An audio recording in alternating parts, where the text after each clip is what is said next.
Dans notre série de rencontres sous le thème général « Un homme à la hauteur de ses prétentions », nous arrivons à l'épisode rapporté dans le chapitre 9 de l'évangile de Jean, où Jésus dit « Je suis la lumière du monde ».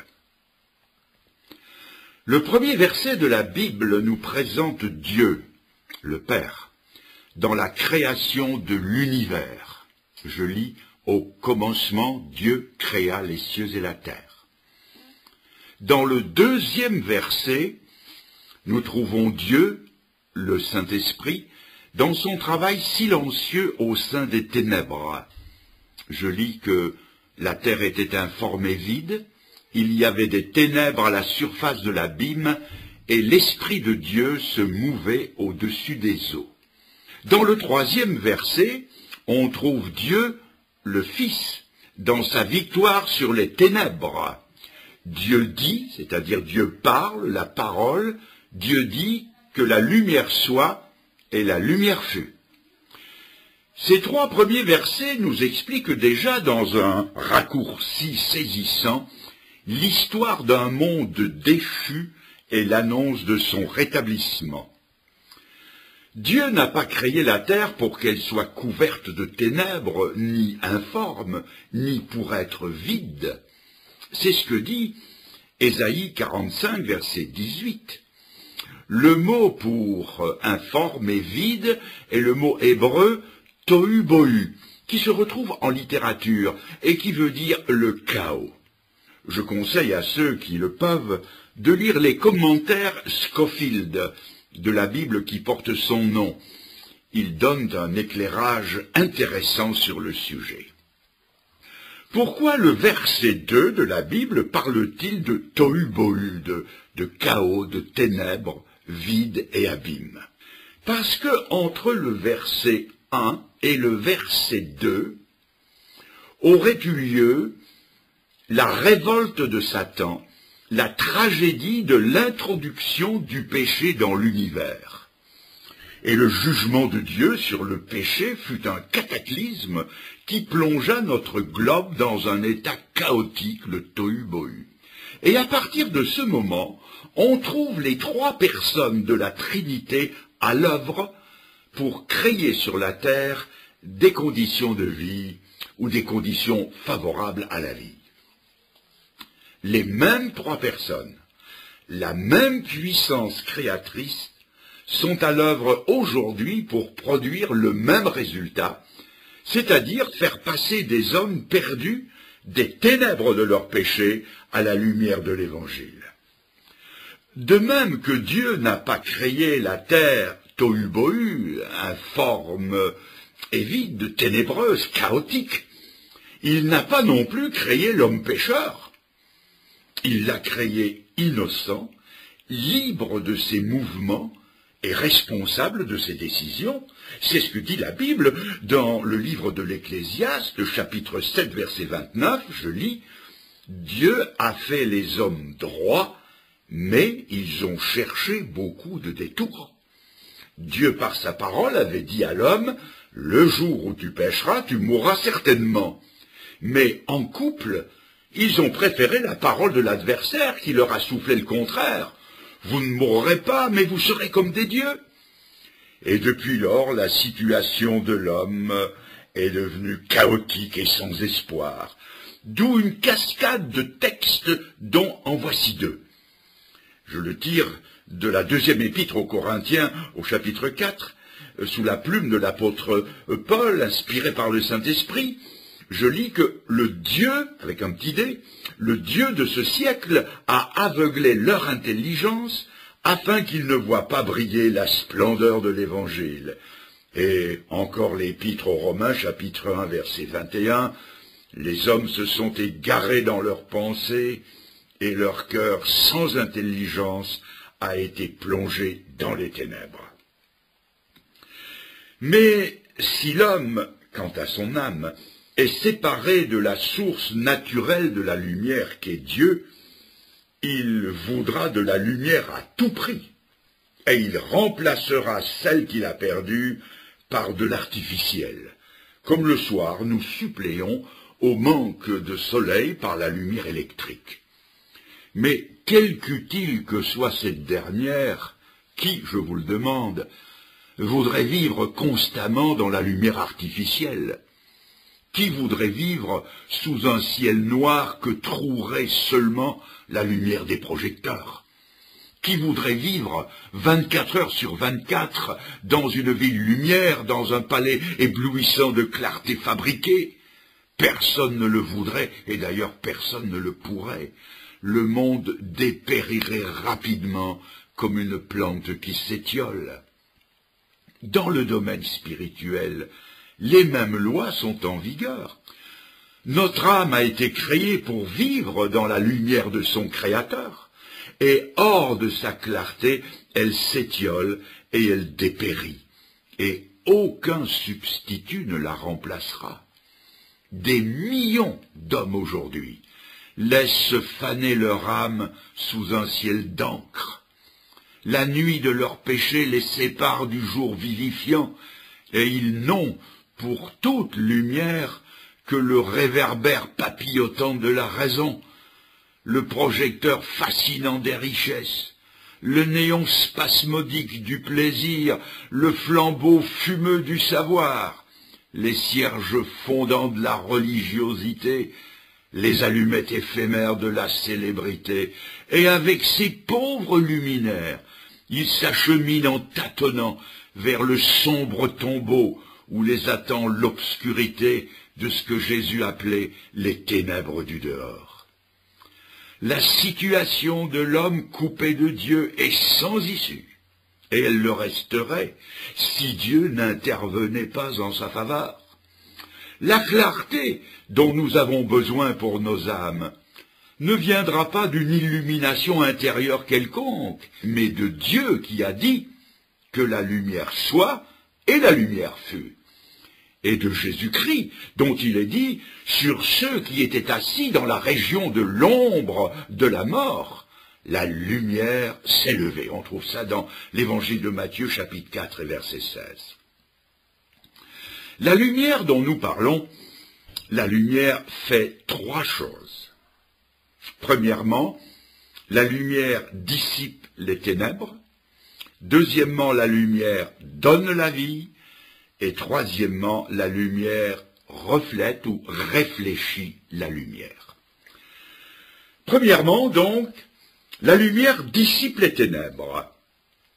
La lumière que Dieu donne n'est pas simplement une puissance de rayonnement, pas plus que la résurrection dont Jésus parle n'est une date dans l'histoire ou que le chemin qui mène à Dieu est un code à appliquer. Non, non. La lumière, comme la résurrection, comme le chemin, c'est une personne. Jésus a dit « Je suis la lumière du monde ». Et si vous voulez voir la vraie lumière, celle de Dieu, c'est à Christ et à Christ seul qu'il faut aller. Car le prologue de l'évangile de Jean dit « Cette lumière est la véritable lumière qui, venant dans le monde, éclaire tout homme. » Mais ici, une question capitale se pose. Comment voir cette lumière? Les hommes sont aveugles. C'est ce que dit le texte que je vous ai déjà cité. L'évangile est encore voilé pour ceux qui périssent, dont le Dieu de ce siècle a aveuglé l'intelligence pour qu'ils ne voient pas briller la splendeur de la gloire de Christ qui est l'image de Dieu. 2 Corinthiens 4. Or, un aveugle ne peut pas voir la lumière. Un des prodiges de la science médicale est la greffe de la cornée transparente qui maintenant rend la vue chaque année à des milliers de personnes. La cécité peut survenir par l'obscurcissement de la cornée. La chirurgie savait comment enlever une section de la cornée opaque et insérer à sa place un morceau de la cornée d'un œil sain. Mais rarement, on pouvait trouver le tissu vivant nécessaire à l'opération. Il devait venir d'une personne dont l'œil accidenté devait être enlevé, ou de l'œil d'une personne décédée qui avait au préalable fait don de ses yeux à la science. C'est ainsi qu'une banque des yeux a été créée, vers laquelle sont acheminés les cornées enlevées immédiatement après la mort, et elles doivent être employées dans les 2 jours. Un chirurgien dans une grande maternité eut le devoir d'annoncer à un homme la mort de son enfant qui n'avait vécu que quelques heures. Cet homme répondit qu'il avait lu le récit de la greffe de la cornée, et il a demandé si les yeux de son enfant pouvaient être employés pour redonner la vue à un autre.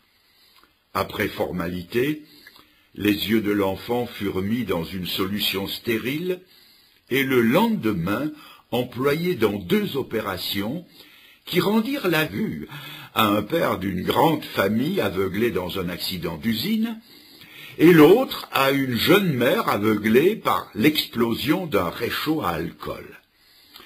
Ainsi, par la générosité de cet homme et par les yeux de cet enfant, 2 personnes recouvrèrent la vue. Vous me demandez peut-être pourquoi je vous raconte cette histoire. Parce qu'il y a 20 siècles, un autre enfant est né dans ce monde de ténèbres et de péché. Il est venu faire le don de sa vie. Il est venu apporter la lumière du ciel, car il était la lumière du monde. Il est venu nous faire voir le Père. Il a dit de lui-même, celui qui m'a vu a vu le Père. Hélas, les hommes étaient aveugles. Il fallait plus qu'une lumière qui brille. Il fallait une opération divine, une greffe céleste, que la Bible appelle la nouvelle naissance ou la conversion. Et Christ a donné sa vie. Mais encore fallait-il qu'il nous ouvre les yeux de la foi pour en saisir la signification. Quand une vitre sale ne laisse plus passer qu'une lumière diffuse, il ne suffit pas d'augmenter l'éclairage. Il faut une opération de nettoyage, il faut laver la vitre. Et pour nous, il faut aussi une opération de nettoyage. Il faut l'opération intérieure du Saint-Esprit que la Bible appelle la nouvelle naissance. C'est ce que Jésus a dit au théologien Nicodème. Si un homme ne naît de nouveau, il ne peut pas voir le royaume de Dieu. Et s'il ne peut même pas le voir, combien moins encore y entrer? On trouve ça dans l'évangile de Jean, chapitre 3, verset 3. Quand ce petit garçon, à la demande de sa mère, lava la vitre de la cuisine, il nettoya l'extérieur avec soin, mais il oublia l'intérieur, jusqu'à ce que sa mère lui fit remarquer qu'il avait beau frotter le dehors, c'était aussi le dedans encrassé par les vapeurs d'huile de cuisine qu'il fallait récurer. Ainsi, bon nombre de personnes se revêtent d'un extérieur de respectabilité. Leur savoir-vivre est parfait, leur politesse exquise, leur mine avenante et leur mise soignée.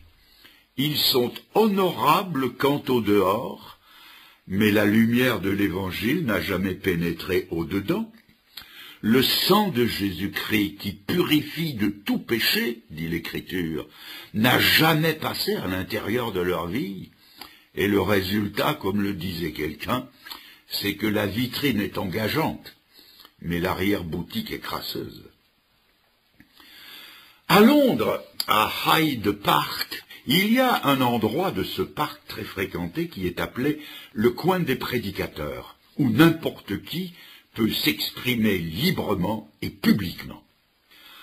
Un évangéliste venait de terminer son message quand un homme profitant de la place libre, sorti de la foule, bondit sur la caisse qui servait d'estrade et s'adressa à la foule en ces mots. « Ladies and gentlemen, mesdames et messieurs, vous venez d'entendre cet homme vous parler de Dieu, du ciel, de Jésus-Christ.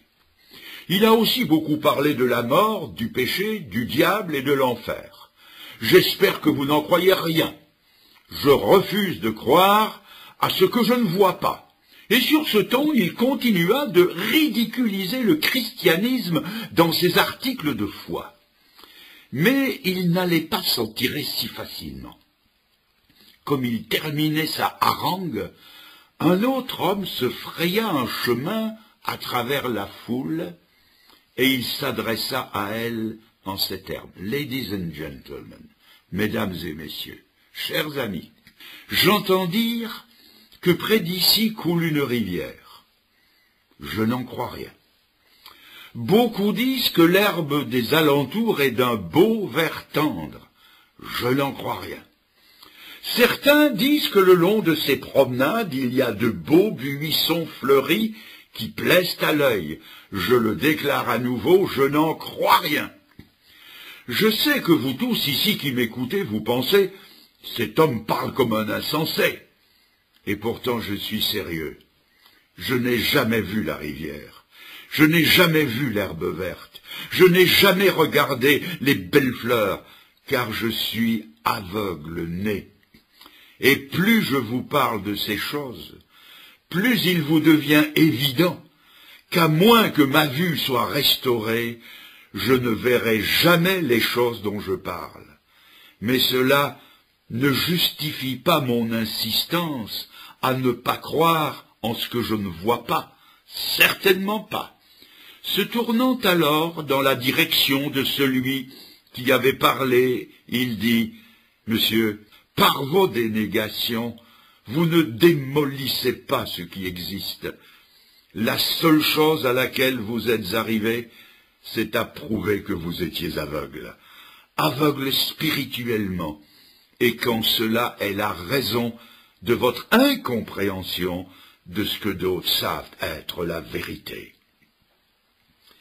Ce que l'aveugle que Jésus a rencontré sur le chemin, ce que cet aveugle avait besoin, ce n'était pas d'un plus haut standing de vie, ni d'un autre vêtement, ni d'une autre canne blanche, ni même d'un chien d'aveugle, ni aucune autre chose, sinon recouvrer la vue. Il le demanda à Jésus, et il fut exaucé à l'instant. Un monde nouveau qu'il n'avait jamais soupçonné s'ouvrait devant ses yeux émerveillés. Ce que le monde a besoin aujourd'hui, c'est que les yeux de sa foi s'ouvrent pour voir celui qui a dit « Je suis la lumière du monde, et celui qui me suit ne marchera pas dans les ténèbres. » Si je transpose cela dans ma vie personnelle, cela veut dire que le jeune homme que j'étais à l'époque vivait dans les ténèbres. Je cherchais ma voie à tâtons, comme un aveugle. Je tournais en rond, comme dans une partie de Colin Maillard. Satan avait mis sur mon âme le bandeau des péchés qu'il m'avait poussé à commettre. Mais maintenant, j'aime le dire, et je le dis tout haut et bien haut, mais maintenant les choses ont changé. Comme Dieu fait briller la lumière dans les cœurs et sépare la lumière d'avec les ténèbres, il m'a séparé des choses qui m'aveuglaient et me perdaient. Il m'a séparé de certains amis dont la compagnie ne pouvait m'être profitable.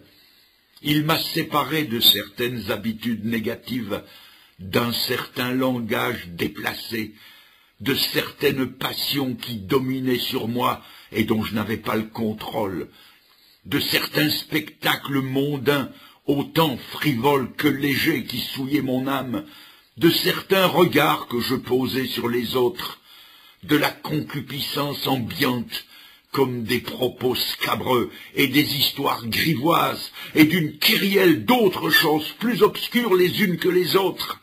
Et il a mis dans mon cœur de nouveaux sentiments, de nouvelles aspirations, une autre dimension de vie. Il me fait fuir les miasmes de l'enfer et me fait respirer l'air pur des sommets de la communion avec lui. Quelqu'un dira peut-être, cette joie dont vous nous parlez, cette paix, ce bonheur, cette lumière, c'est pour plus tard, c'est pour l'après-vie, mais pas du tout. Car si on continue la lecture de 2 Corinthiens chapitre 4 que j'ai abondamment cité, l'apôtre Paul sur sa lancée dit au verset 7, « Ce trésor, nous le possédons dans des vases de terre. » C'est une réalité présente. Cette glorieuse lumière supraterrestre brille dans le cœur de tout racheté, non pas 1 heure par semaine le dimanche matin, mais tous les jours, à chaque instant, parce que le Seigneur qui est lumière est venu faire son habitation dans les cœurs. Vous allez me dire, Fernand le Grand, vous nous mettez l'eau à la bouche. Mais demandera quelqu'un, comment puis-je, moi aussi, être pénétré de cette lumière qui donnera un sens à ma vie? Eh bien voilà. Voilà une explication. Quand vous rentrerez chez vous ce soir, vous trouverez la maison plongée dans l'obscurité. Pourquoi? Parce qu'il n'y a pas d'installation électrique chez vous? Non.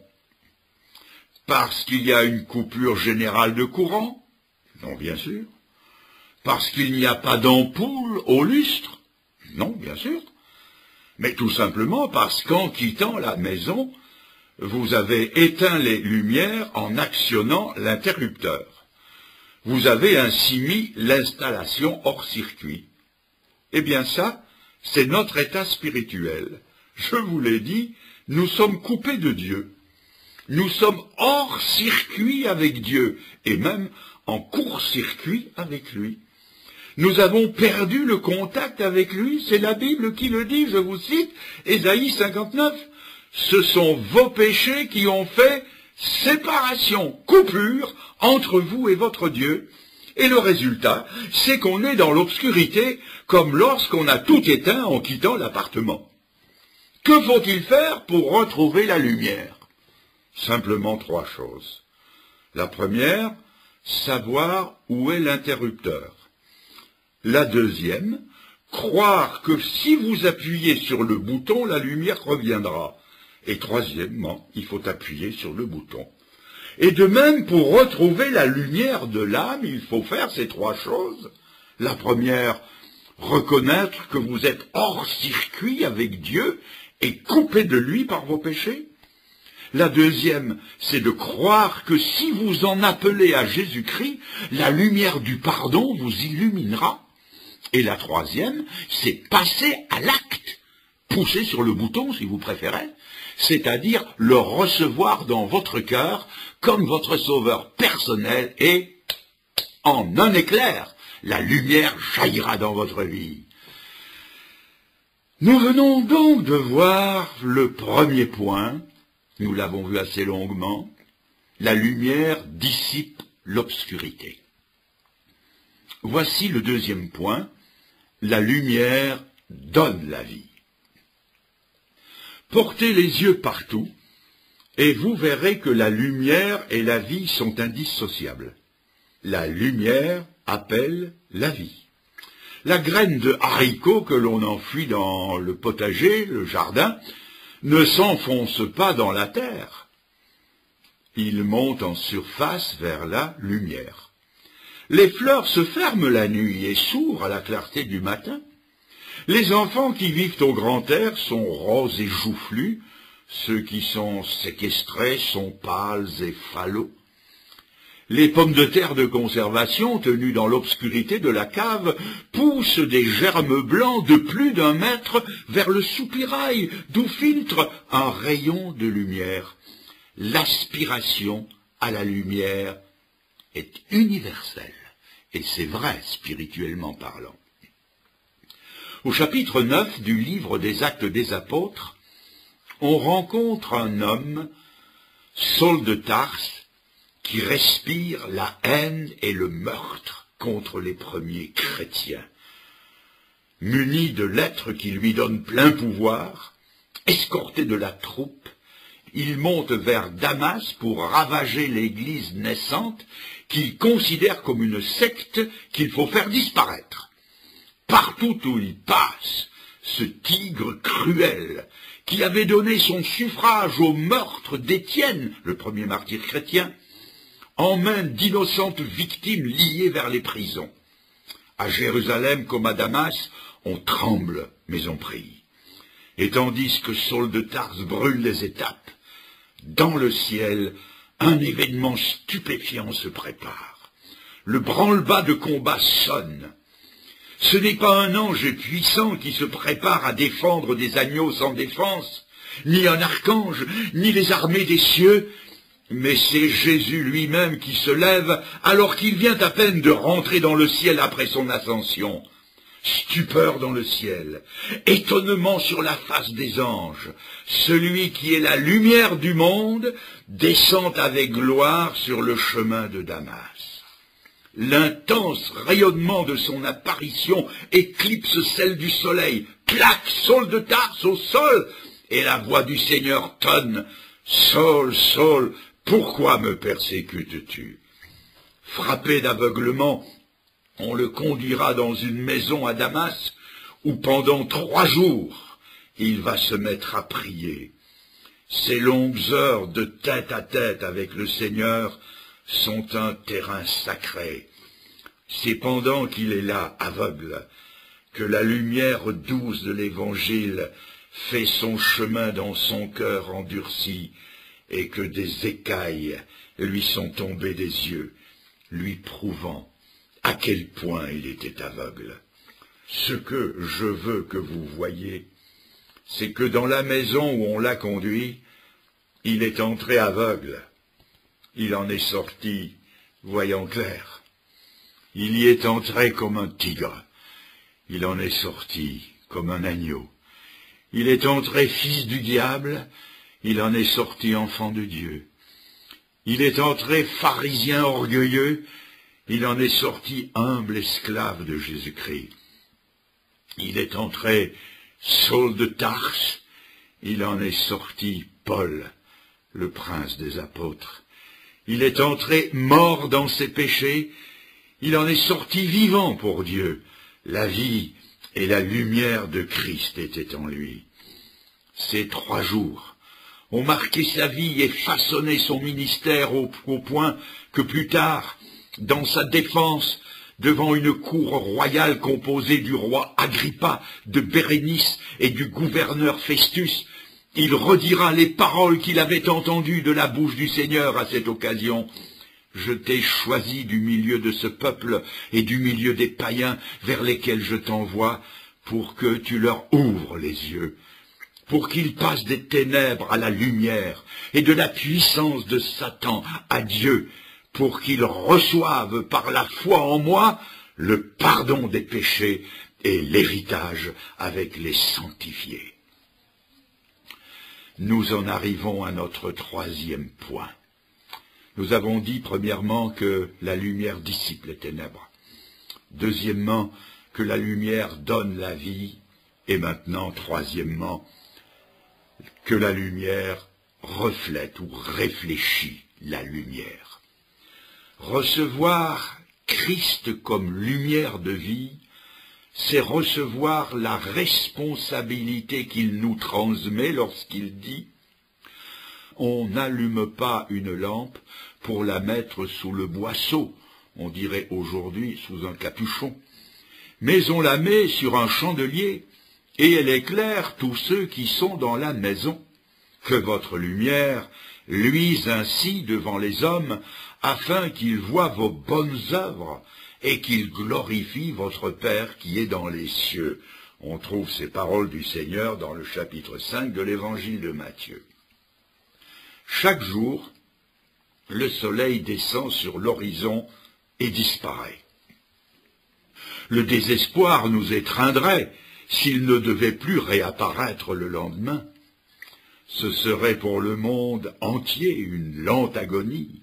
En peu de temps, notre globe se figerait au zéro absolu.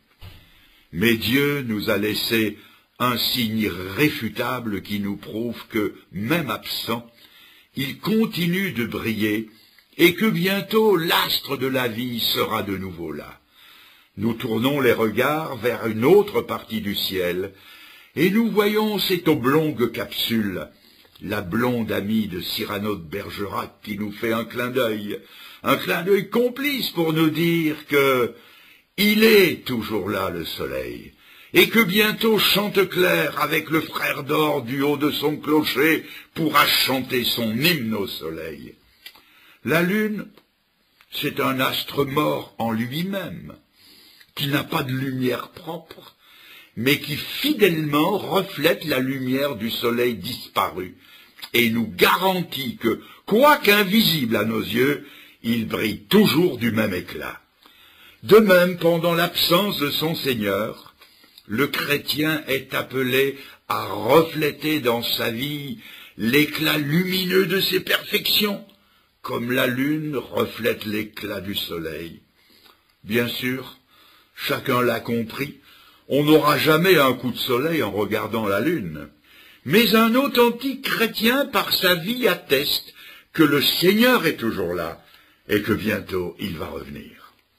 Lorsque le Seigneur a guéri les 10 lépreux, il ne les a pas envoyés prêcher un sermon, il les a envoyés vivre un sermon en leur disant « Allez vous montrer, vous faire voir au sacrificateur, c'est-à-dire au prêtre. » Avez-vous déjà entendu la bonne nouvelle ? Demanda un jour un missionnaire à un Chinois qui lui répondit « Non, non, je ne l'ai jamais entendu, mais je l'ai vu. » Je connais un homme qui était une terreur dans tout le district. Il était parfois féroce comme un animal sauvage et il fumait l'opium. Et quand il accepta la religion de Jésus-Christ, il fut tout changé. Maintenant, il est humble, il n'est plus mauvais, il a abandonné son opium. J'ai vu par là que la bonne nouvelle de l'Évangile et le service de Jésus-Christ sont bons. Il ne l'avait jamais entendu, mais il l'avait vu. Un prédicateur termina son message par un appel pressant. Dans la bonne vingtaine de personnes qui répondirent ouvertement à cet appel, en s'avançant devant, se trouvait une femme riche et distinguée. Elle demanda la permission de dire quelques mots à l'auditoire. « Je veux que vous sachiez pourquoi je me suis avancé avec les autres pour me convertir à Jésus-Christ. Ce n'est pas à cause d'aucune parole prononcée par le prédicateur. Je me tiens ici par l'influence d'une pauvre femme assise devant moi. Ses doigts sont devenus calleux par la rudesse des tâches. Le travail de bien des années l'a courbée. Elle n'est qu'une pauvre et obscure femme de peine qui a travaillé chez moi pendant de nombreuses années. Je n'ai jamais vu en elle de mouvement d'humeur, ou dire un mot désagréable, ou faire une action déshonnête. Je connais ces nombreux petits gestes d'amour désintéressé qui ornent sa vie. Avec honte, je dois dire que je me suis ouvertement moqué de sa foi, et que j'ai ri de sa fidélité envers Dieu. Mais, quand ma petite fille mourut, ce fut cette femme qui m'a fait regarder au-delà de la tombe et qui m'a fait verser ma première larme d'espérance. Le doux magnétisme de sa vie m'a gagné à Jésus-Christ. À la demande du prédicateur, cette femme fut conviée à venir devant, et il la présenta en ces termes.